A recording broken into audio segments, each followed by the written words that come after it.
Welcome to the Deep Dive. Today, we're really embarking on quite a journey, I think. We're piecing together insights from, well, a really diverse set of sources. Yeah, it's quite a mix. We've got Future Hackers, which peers into, the technological future, then Hack to the Future, charting how hacking evolved. Right. And Sandworm, which is pretty chilling stuff about cyber warfare realities. Definitely. Plus, the future of violence, looking at how threats themselves are changing shape, and Valley of Genius, which gives us that Silicon Valley origin story. So the mission really is to find the surprising connections, isn't it? Exactly. Connecting the dots between these, well, seemingly different worlds, trying to understand the forces shaping what's coming next. Absolutely. It's like understanding how, AI and biotech advancements aren't just about possibilities. They also create new vulnerabilities, new ways conflict can happen. And how the whole spirit of innovation behind it all has its own really compelling history, full of twists. Looking for those hidden threads, the things you might not spot right away. Okay, so let's dive right in. The engine driving a lot of this is just the sheer speed of tech change, right? Future Hackers really lays this out. It does. They talk about artificial superintelligence, ASI, the idea that machines could become vastly, vastly smarter than humans. We're talking IQs in the tens of thousands? Yeah, it's almost hard to wrap your head around. Imagine that kind of intelligence tackling something like, climate change. It's mind-boggling. And what's striking is how fast we're supposedly moving towards it. I mean, we already use artificial narrow intelligence, ANI, every day, right? Totally. Video recommendations, medical diagnostics helpers. It's already here in narrow forms. But ASI, even if it's still theoretical, is just a fundamental leap. A totally different ballpark. And it's not just thinking machines. Biotech is moving at an incredible clip, too. For sure. Right now, it's huge in medicine, obviously, studying diseases, developing treatments. But looking ahead, maybe eradicating age-related diseases, developing biofuel. Precisely.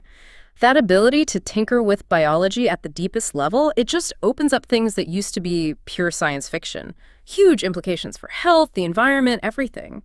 Then you got the tech that blends digital and physical.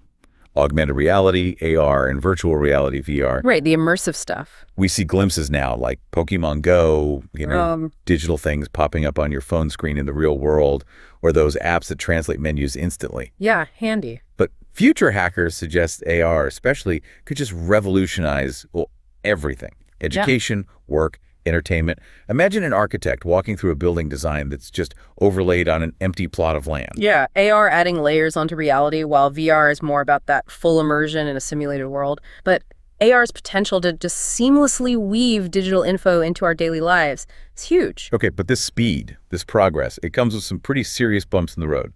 The McKinsey Global Institute, they forecast that by 2030, automation could hit something like 30% of work globally. That's a massive number, potentially affecting 800 million jobs. 800 million. It just really hammers home how crucial it is for all of us to be lifelong learners, doesn't it? Absolutely. If you connect that, the whole idea of a job for life is it's fading fast. Companies might need completely different skill sets every 5 years or so. Like the marketing example in Future Hackers. Yeah. Needing data analysis skills and an understanding of behavioral psychology. Exactly. It's about adapting, constantly learning new things. You can't just stand still. And this shift, it's fueling the gig economy, right? More people on short-term contracts, fewer traditional full-time jobs. It really seems like future workplaces will be this mix. A hybrid, yeah. Full-time, gig workers, all together. Which means we need to figure out how to make that work. How do those different styles mesh effectively? It forces a rethink, doesn't it? How companies are structured, how teams actually collaborate, creating environments where everyone, permanent or temporary, feels valued and can actually contribute. Now, with all this tech focus, you might think uniquely human skills become less important. But the sources actually suggest the opposite. Creativity, for instance. Yeah, that's interesting. It's not just about being artistic. It's being redefined as, finding new routes between problems and solutions. And Future Hackers makes this great point that pretty much everyone can be creative. If the conditions are right. Exactly. If you have the time, the freedom, autonomy, experience, role models, motivation, all that stuff. So creativity isn't some fixed thing you either have or don't. It can be nurtured, right? Yeah. Give people the space to experiment, the autonomy that unlocks innovation. And the workplace itself, totally transforming. I mean, since 2019, business as usual is just gone. Completely. Hybrid work, remote work, Trust and flexibility are now absolutely essential if you want to keep good people. You have to build new cultures, ones that focus on human connection, development opportunities, even when people aren't in the same room. It really shows the enduring value of, well, human-centric approaches. Tech enables new ways, but those core needs, connection, collaboration, growth, they're still vital. Absolutely. And diversity, equity, and inclusion, DEI, that's becoming super central to what makes a workplace attractive. Yeah, it's not just a nice to have anymore. Right. And it's not just about fairness, though that's crucial. That 2018 McKinsey study Future Hackers mentions showed a clear link between diversity and, well, higher profits. And it ties into ESG criteria too, right? Environmental, social governance. Investors are looking at this stuff. Plus, younger generations, Gen Z, millennials, they expect strong DEI credentials from employers. It's non-negotiable for many. So it's not just a social thing, it's actually a strategic advantage. Diverse companies attract more talent, drive innovation, perform better financially. Younger workers are definitely pushing this forward. Okay, so navigating this digital world, it brings challenges. Yeah. Wellness, ethics. Let's talk digital wellness first. Okay. The constant notifications, burnout risk, Zoom fatigue. Yeah. It's real, isn't it? Oh, yeah. Very real. But Future Hackers suggests maybe the goal isn't just like total abstinence from tech. It's about using it more mindfully, purposefully, focusing on how it helps create a positive future. That's a really important distinction, I think. Not rejecting tech, but finding a healthier relationship with it, maximize the good, minimize the bad effects on our well-being. And then there are the ethical knots, especially with AI getting more powerful. Big time. Future Hackers has those striking examples of AI image searches reflecting biases. Gender bias, for example. You search CEO, you get mostly men. Search schoolgirl. Well, right? And that happens because the AI learns from data that already contains those societal biases. it really makes you think about the wider ethical implications as AI gets woven deeper into everything. Yeah, we need to be really careful about the data we feed these systems and the algorithms we build. It requires constant vigilance. Okay, let's switch gears a bit. Let's get into the world of hacking itself, using insights from hack to the future.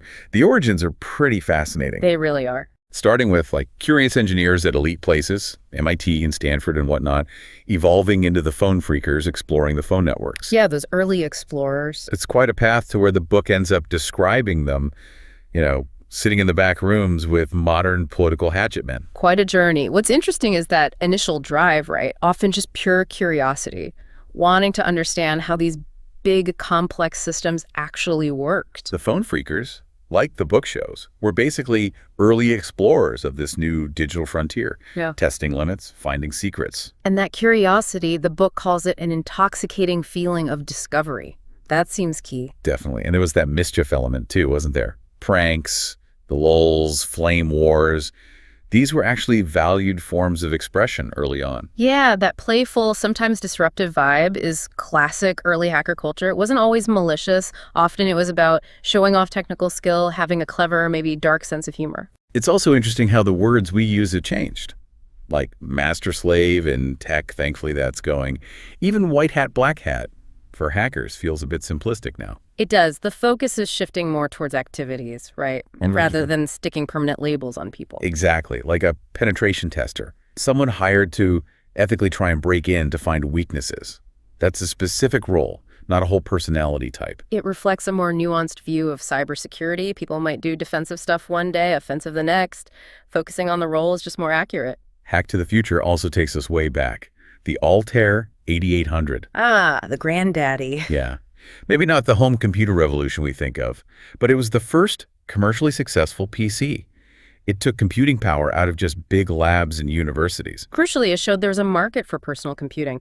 It lit a fire under a whole generation of hobbyists and future entrepreneurs. Then came Apple IN2. The book really highlights the Apple II, doesn't it? How it made PCs accessible, user-friendly, in a way that the big guys like IBM and Commodore hadn't quite figured out yet. Yeah, the Apple II's ease of use, its broader appeal. That was key to democratizing computing, paving the way for mass adoption later on. And we can't forget the phone freakers. Such a unique subculture, a reaction maybe to technology becoming more available, driven by that urge to explore because it is there. Absolutely. The phone system itself became this giant, intricate puzzle box, a playground for them. The early digital network with all its hidden pathways and tones. Yeah. It was just irresistible for these explorers. Totally. And some legendary stories came out of it. Wozniak supposedly freaking the Vatican. Yeah, the stories are great. And that Santa Barbara nuclear scare prank that really shows the potential for things to go wrong, even if you're just messing around out of curiosity. For sure. Those incidents, funny as they might seem now, also underline the vulnerabilities in these new systems and, the potential for misuse. Of course, hacking has its darker side. Both Hack to the Future and Sandworm really dig into this cybercrime early government responses. The Morris Worm in '88. Right, a huge wake-up call. Hit ARPANET, the internet's ancestor, hard. And the NSA's analysis afterwards was apparently really important for understanding how future digital outbreaks could spread. Yeah, even though Morris didn't intend to steal anything, it showed just how interconnected and frankly fragile these early networks were. Taught some critical lessons for cybersecurity down the line. It's interesting that sidebar about why freaking didn't really happen in the Soviet Union like it did in the US. Apparently, their phone system was just too old-fashioned, not digital enough for things like blue boxes and those specific audio tones to work. Right. And their big computer network plan, OGAS, got bogged down in politics and failed.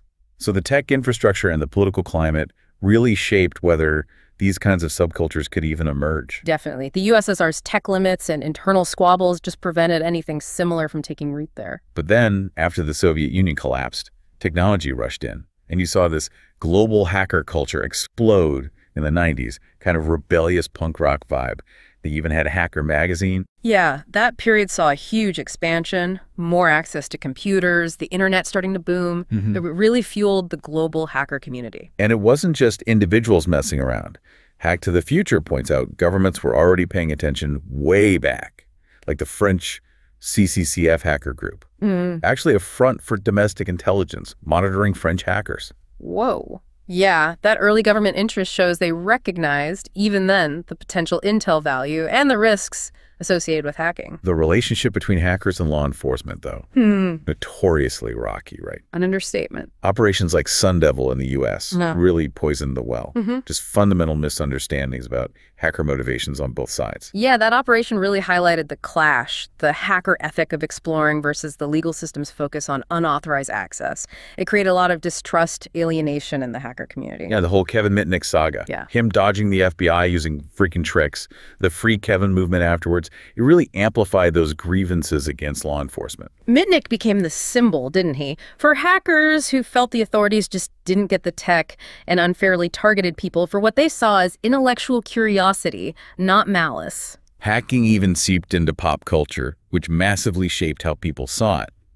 Hack to the Future mentions Lex in Jurassic Park. Yeah. An early positive portrayal of a girl with hacking skills. That was pretty significant for representation, right? Breaking down stereotypes. Totally. And then the movie Hackers. That really shone a spotlight on the culture itself. Characters, plot points referencing real people and events. Susie Thunder's pranks, Kevin Poulsen, Mitnick. Yeah, hackers definitely romanticized it, but it also brought hacker culture to a wider audience, drawing directly from the real community and its history. But as the digital world got more critical, the threats got more serious too. Both books trace this rise of cyber warfare, nation-state actors getting involved. That's a big shift. Even back in the 70s, 80s, some military folks saw it coming. But widespread understanding, especially in the 90s, was slow. And that list of breached U.S. government agencies just kept getting longer. That initial slowness to grasp the strategic importance of cyber really left governments vulnerable as others started recognizing and exploiting these new avenues for spying and disruption. Geopolitics played a huge role, too.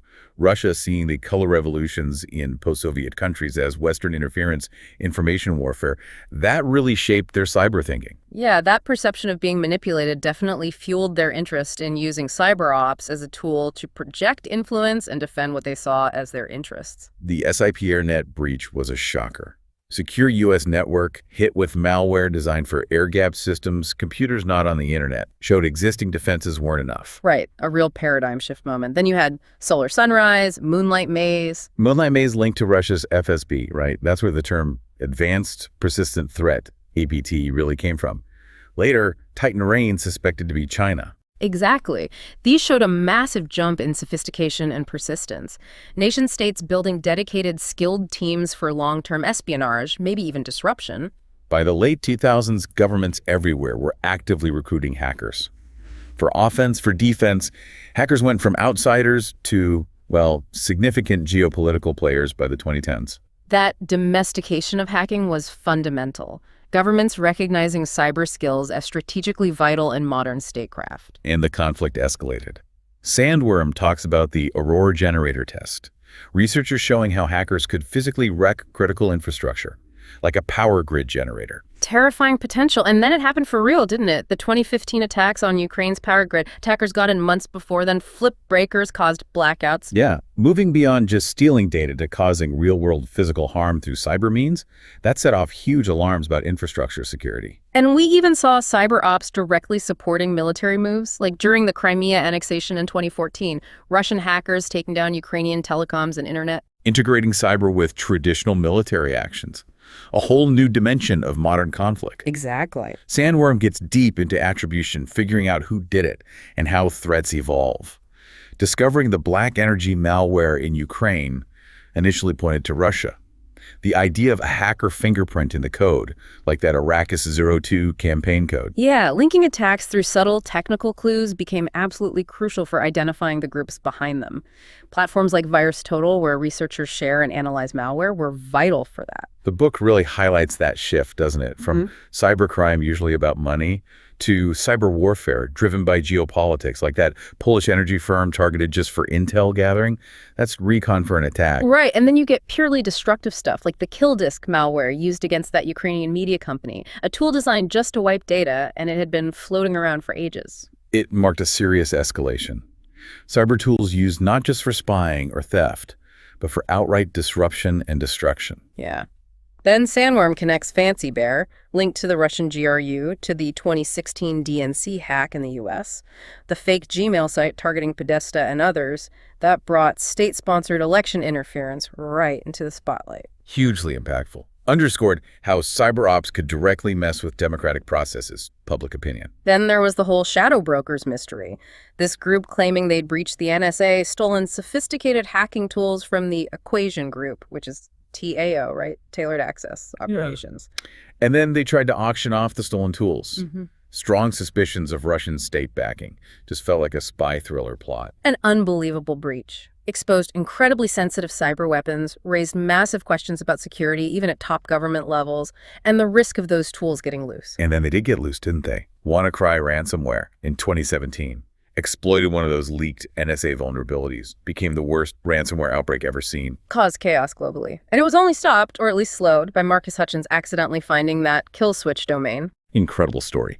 WannaCry showed the global reach and devastation possible when you combine ransomware with state-level exploits. Hutchins' quick thinking saved a lot more damage. Then, just months later, NotPetya initially looked like ransomware targeting Ukraine, but turned out to be purely destructive wiper malware disguised. Right. Spread globally, hit huge companies like Maersk Shipping, billions in damage. Attributed again to the Russian military, right? Oh, yeah. Part of destabilizing Ukraine. Yeah. NotPetya really showed how indiscriminate these attacks could be, maybe targeted initially, but the malware just spread uncontrollably, causing massive collateral damage worldwide. Sandworm even gets into the GRU's mindset. Compares them to old Cold War spies. Their history in special ops, sabotage, seems to really shape their cyber approach. Plus, that deep belief about Western interference in Ukraine. Understanding that historical context, the agency's culture, it gives insight into their motives, targets, tactics. And the U.S. actually indicted GRU officers, like Anatoly Kovalev, for allegedly hacking U.S. state election boards in 2016, trying to connect the dots publicly. A significant step. Trying to hold state actors accountable, though actually prosecuting across borders is obviously super complex. And finally, putting a name to the face, so to speak. FireEye's report linking the Sandworm Group, officially GRU Unit 74555, to the attack on the 2018 Winter Olympics and tons of other major attacks, brought this shadowy group into much sharper focus. That attribution gave a much more concrete picture of this persistent threat actor and its direct ties to the Russian state. Okay, let's pivot now to the future of violence. This book offers a really thought-provoking angle on how technology is fundamentally changing conflict and security. Yeah, it's a different lens. It argues we're moving away from just state-on-state conflict towards these more diffuse, many-to-many threats. The lines between national security and individual security are getting really blurry. That diffusion of power is key. Not just nations, but smaller groups, even individuals, can now wield serious disruptive power. It forces a total rethink of security. The book asks a huge question. How do we redefine the relationship between citizens and governments in this new tech landscape? Especially with surveillance tech becoming so pervasive, leading to fears of, what does it call them? Little brothers and medium-sized brothers. Right. That tension between security through tech versus safeguarding liberty and privacy in a world where we're increasingly monitored. Nanotechnology gets a mention, a potential technology of mass empowerment, but still mostly future-gazing. Could be amazing benefits, but also huge risks. Yeah. Still early days for nano, but the potential is revolutionary medicine materials. Okay. But yeah, it needs responsible development. The core argument seems to be more offensive tech capability leads to more vulnerability for everyone. And our growing dependence on all this interconnected tech just makes it worse. That interconnectedness is the double-edged sword. Weakness in one spot ripples out, making everyone more susceptible. And the book argues just focusing on privacy kind of misses the bigger picture of technological dependence. It uses analogies like anthrax scares or hacktivist groups. Governments, corporations, they don't have personal privacy, but they have critical systems, secrets, infrastructure, vulnerable in ways beyond just data breaches. Right. The focus shifts from just confidentiality of personal data to the actual integrity and reliability of the systems we all rely on. Disrupting those has huge consequences. We're also seeing totally new kinds of harm enabled by tech. Cyber robbery, cyber fraud, online sexual assault. Those sextortion examples are deeply disturbing. Yeah, these new attack vectors really highlight how urgently our laws and social norms need to catch up with the digital reality. Even sophisticated military tech isn't safe. The book mentions insurgents hacking Predator drones in Iraq with off-the-shelf software, and viruses infecting U.S. drone control systems. It shows even high-end military gear is vulnerable to cyber threats. Constant need for robust cybersecurity everywhere. The state's traditional role as the sole security provider is changing too, isn't it? Governments leaning more on private tech companies for expertise. Definitely. Like the Sign.ly example, mandating wiretap capabilities for law enforcement requires telco cooperation. That blurs the lines between public and private security, raises questions about accountability, oversight, potential conflicts of interest. Yeah. And there's what the book calls the paradox of distributed defense. Governments might get more help from private experts, but it challenges the old centralized security model, raises concerns about private armies, diffuse military power. Managing that distributed security landscape needs new ways for public and private sectors to work together, ensuring accountability. Absolutely. International governance becomes crucial too, right? Dealing with cross-border threats like cybercrime or potential bioweapons. But getting global agreement is incredibly tough. So tough. Different national interests, ideologies, legal systems, massive hurdles to setting and enforcing international rules in these complex areas. The whole social contract, that unspoken deal between citizens and governments, is being reshaped by tech.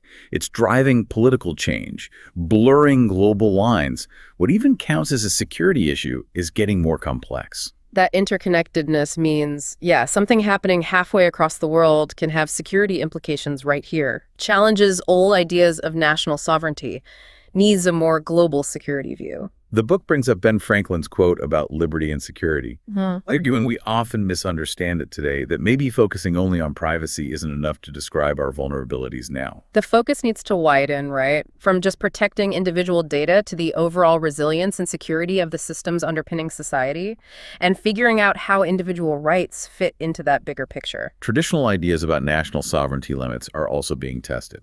Historically, international law moved away from absolute state control, recognizing some constraints are needed to prevent harm. That's super relevant in cyber. The challenge is setting norms for cyberspace behavior, holding states accountable for bad actions without stepping on their legitimate rights. Tricky balance. We're seeing more acceptance, maybe even apathy, towards increased surveillance in public spaces. But current laws, often focused on individual privacy, might not be enough for these broader surveillance implications. Yeah, ubiquitous surveillance really demands we reevaluate legal frameworks to ensure proper safeguards, prevent abuse of power. And the role of platforms, ISPs, search engines, social media, how they're regulated is huge for internet governance. Governments are increasingly using them as levers of power. These platforms are incredibly powerful gatekeepers now. Regulating them is critical and super contentious in shaping the online world. There's also this lack of clear risk allocation online. Software companies, ISPs, often don't have much liability if their products are insecure. The market rewards shipping fast over shipping securely. That dynamic can lead to just tons of vulnerable software out there, increasing risk for everyone. It's a systemic problem. And finally, future of violence touches on vigilantism, hacking for ideology, like patriotic hacking in conflicts, or hacktivism like Anonymous. Shows how cyber tools are being picked up by non-state actors for all sorts of reasons, adding another layer of complexity to the security picture. And that debate over international governance just keeps going. Balancing cooperation versus competition with these distributed threats.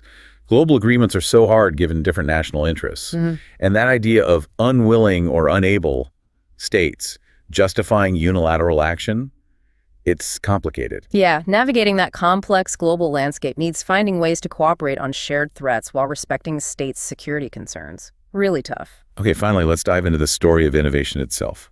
Valley of Genius gives us Silicon Valley's unique take on history. Right, their own narrative. They see history as this constant churn, the new killing the old, driven by tech disruption. The computer, the internet, they see them as fundamental metamedia. History isn't just something that happens, it's made by people. That sense of agency, that belief in disruption, it's a totally core to Silicon Valley's identity. That relentless drive for what's next. Early companies like HP, Fairchild Semi, they laid the groundwork. And that spin-off culture, Noyce and more, leaving Fairchild to start Intel is the classic example. Labor laws, public policy, Moore's law predicting computing power doubling, all played a part. That early ecosystem, the research, the entrepreneurs, the supportive environment, created the fertile ground for everything that came later. And that classic story, talented people leaving big companies to start something small and revolutionary. Young, maybe inexperienced folks building huge industry changers. Concentrating all those smart people together creates that powerful network effect. That risk-taking culture, the collaborative spirit among those bright sparks, it fueled that rapid innovation cycle Silicon Valley is known for. The Atari and Pong story is great. Nolan Bushnell's vision, even if his engineering was limited, Pong started as just a simple exercise, right? Became a phenomenon. His whole wild man persona added to the myth too. Yeah, those early video game successes showed how accessible digital tech could capture the public imagination, create entirely new entertainment forms. And Xerox PRC. The research there, especially in early graphics like Dick Shoup's Artist Machine, hugely influential, even if Xerox itself didn't always cash in. That independent research culture was key. PRC's work was foundational for so much we take for granted now in graphical interfaces, even if others ended up commercializing it more effectively. The Homebrew Computer Club, the dawn of personal computing. Wozniak realizing cheap computing was possible. The Altair sparking it all. Apple starting in a garage. It's messy, grassroots innovation. That whole vibrant community of hobbyists, early adopters, they were crucial in driving early PC development, often in ways the big companies totally missed. Atari's later decline, because they stopped innovating, really underlines that obsolete yourself mentality that became so central to the Valley. Yeah, that constant pressure to disrupt even your own hits is just vital for survival there. The landscape changes too fast. Apple's famous visit to Xerox PyArcs still debated how much influence it really had. The mouse was a clear takeaway, obviously.